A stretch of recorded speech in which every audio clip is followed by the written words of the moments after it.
Well, hello there. This is Max Sinclair again. This is another episode in a series focused on SaaS Google Ads from a guy. I have been doing it now for kind of over 8 years with my agency. SaaS is the industry that we work with. I've done, who knows, probably over 500 audits of accounts. I've worked on hundreds of brands. I've spent millions on Google Ads, and we make a lot of good profit for people. So this video in particular, we're going to focus on full funnel conversion tracking. This is, I think, honestly, one of the big kind of secret sources to the approach that my agency takes when running ads for SaaS. I think that people really fuck this up, focusing on just signups, and this leads to really bad quality marketing, focusing on the wrong thing. And so we're going to cover that today. How do you get that set up? What is it? Why does it matter? Yeah, the more practical side to actually doing it for your SaaS brand. If you are a SaaS brand, I would encourage you to subscribe at this point because we're going to do a whole lot more of these videos. We already did one on creating your first search campaign, lots of other really important topics. I'm trying to be very fundamentals here, focusing on the basics that matter to get you to a place where you can genuinely make money with your SaaS through Google Ads.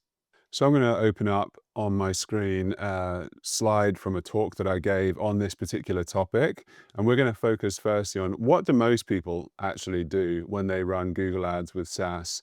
The reality is they focus on some really simple metrics. So things like clicks. People are really obsessed with clicks at the beginning when they start doing Google Ads because they think that that's really important, is getting a low CPC. I talked about it in another video. I did some research recently and showed that actually low CPC is worse categorically in most cases, and higher CPC keywords just have much better intention and so convert a lot better and are better return on investment. But most cases, people are obsessed with clicks. A bit better is that you do at least have conversion tracking of some kind. So maybe people sign up for a free trial. Maybe they are booking a demo for your SaaS. There's different forms that might take, but they do that initial thing. And that is good. But what is the problem with that? The problem with that is you are optimizing only for that and not the bits after. So if you have someone sign up for a free trial, you probably know that a large number of those people are actually completely pointless to you. If you have a student signing up when they're doing some research into different software opportunities for, X category, that is totally useless because that person has no money. Whereas other people, like let's say me, I'm signing up for a new piece of software for AI coding or something. Well, I have got money. I can invest in new SaaS tools to try to make my team more efficient or, get more done or whatever it is. So when you're getting my click, it is much more expensive versus that student's click. So if you're optimizing Google towards only the sign up, well, Google will then go and find cheaper signups because that is the entire point, is it's optimizing to get as many signups as it can. And so the market understands this. The market is generally smart. The market points towards people with money being better. And so more people compete for my attention versus less people compete for that student's attention because they know I have the money and they know the student doesn't. So that intelligent market will make that student's click maybe be £1 versus my click maybe being much more expensive. And so this market reality means that when you maximize conversions bidding strategies, which we'll talk about in future videos within this series, you are optimizing towards that student. And so your conversion rate past that sign up will drop. So whilst you'll get a cheaper cost per sign up, your cost per qualified lead, your cost per sales qualified lead, your cost per purchase, which is all that actually matters, will increase because the students, you could have 1,000 students sign up for your SaaS and not one of them goes ahead and purchases the software. Whereas one of me, you could get a sale straight away. And so this is extremely important. This is the issue that so many people have and a lot of people get stuck at. So this is what we're going to talk about, which is your starting point there. We're going to move towards the end point, which is seeing all of the rest of that funnel, that full funnel. So you can see it on the pro side of this screenshot I've got here from a talk I gave, where we talk about these next level to that funnel, which is the marketing qualified lead. So the marketing qualified lead essentially really simply is this a good lead in the most simple sense? So let's say maybe a really easy example is my agency. So you can imagine someone comes to my website, makes an inquiry to work with us, and maybe I have a question within my inquiry form which says, how much budget do you have?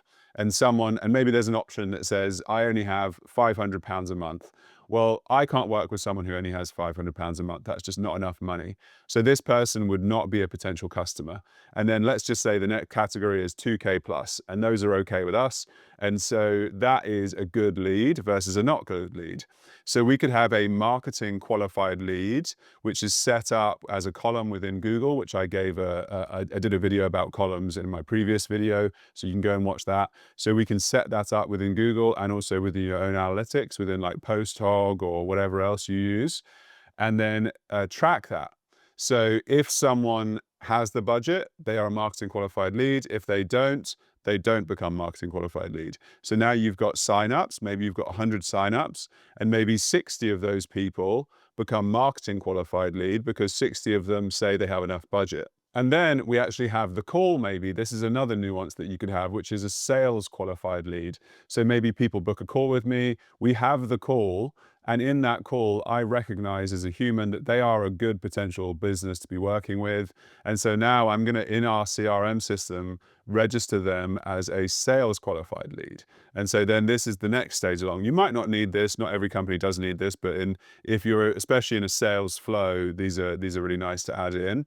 And so again, say that 60 that we have from the 100 to 60 might become 20. So then you've got 20 sales qualified leads left. And so again, you can optimize that within Google Ads and also within your CRM and things to see who is actually getting through. And then finally, you track the purchase conversion. So of course, there's actually going ahead and buying something. And so let's just say of those 20 sales qualified leads, maybe only one or two of them actually go ahead and buy something. But of course, same as my agency, same for your SaaS, there's a lot of value per purchase, normally speaking, at least over the lifetime. And so there's not that many purchases, but they're very valuable normally. So this is the final stage. So we want to track that, of course, in many different ways, which we'll go into in a second. And there we have the sign up to marketing qualified lead, to sales qualified lead, into purchase from 100 to say 60 to say 20 or 30 down to one or two actual purchases. So why is this so fucking awesome? This is awesome because then within Google Ads, we can say, okay, let's stop optimizing for ad groups or for campaigns or for locations which get us signups and start focusing more on marketing qualified leads or sales qualified leads or even the purchases. Because let's just say we have two ads running. One of those ads says, we have free software forever. The software is a free forever tool. Well, you're going to get a really cheap sign up rate because people will want to sign up for that. But then maybe you're not free actually. It actually costs loads of money. So obviously all of those people would be disappointed, and so none of them will buy. And so lots of things you can do within the ad or within your targeting might mean that you get a better cost per sign up, but the reality is much worse further down the funnel. Like for example, let's say again, my agency is an easy example. We actually need at least £5,000 per month ad spend for you to work with us nowadays. And so if you've only got 2,000 or 1,000, you can never work with us until you can afford it.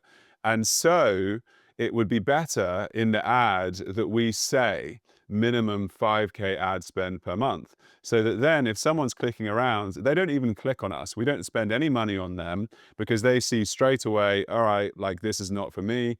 And so maybe we'll get much worse statistics in the beginning, but as they get down the funnel, we'll get a much better purchase conversion rate because people who are coming through have already been qualified earlier on in the process. So this is why this matters. And also within that bidding strategy game I talked about before, if we do maximize conversions bidding strategies, but we focus on qualified leads or purchases, then you're using Google's superpower towards getting more and more people who actually buy, or at least a marketing qualified lead, and not those students anymore who are just signing up for some kind of research paper.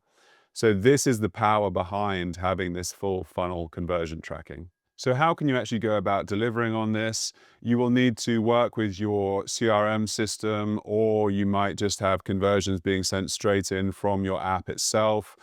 We generally have offline conversion tracking as the main kind of vessel, which is built around Google Ads. And there's a thing called the Google Click ID. I do a separate video about that, which I'll link now. It's called a GCLID or Google Click ID. You can understand what that is. And so you need to track that. It's essentially an ID that goes with the user. As they arrive on your website, you capture that and you send it through the rest of the funnel. And then as they do things like become a marketing qualified lead or a purchase, you send that data back to Google and say, this occurred. And of course, also you get to see that within your CRM system. So like in the image I've got here of the kind of ad platform side, and then the CRM analytics side, you want to understand within your Google Ads what's happening and where are the good clicks and where's the purchases happening, etc. But you also want to understand in the CRM business side of things, like, okay, this big customer came from Google Ads or from LinkedIn ads or from SEO, etc. And so that's another reason why you want to have this Google Click ID sent through with the customer all the way through. So you need to get all of this stuff set up. It does vary a lot. So each CRM is a little bit different. And if you've got a custom web app versus a WordPress site versus XYZ. So this really does get complicated. But like I say, start with that GCLID video. If you'd like me to do a much more detailed video about the actual setup process, then leave a comment below and I'll try and dig into that. It's a big topic to get into. If you'd like someone to manage this more professionally, of course, my agency exists. So please do reach out if that's of interest. Otherwise, I hope this has been useful. I'm going to be doing a lot more videos on SaaS Google Ads. So if you're someone interested in that topic, please do subscribe. And yeah, I look forward to seeing you in the next one.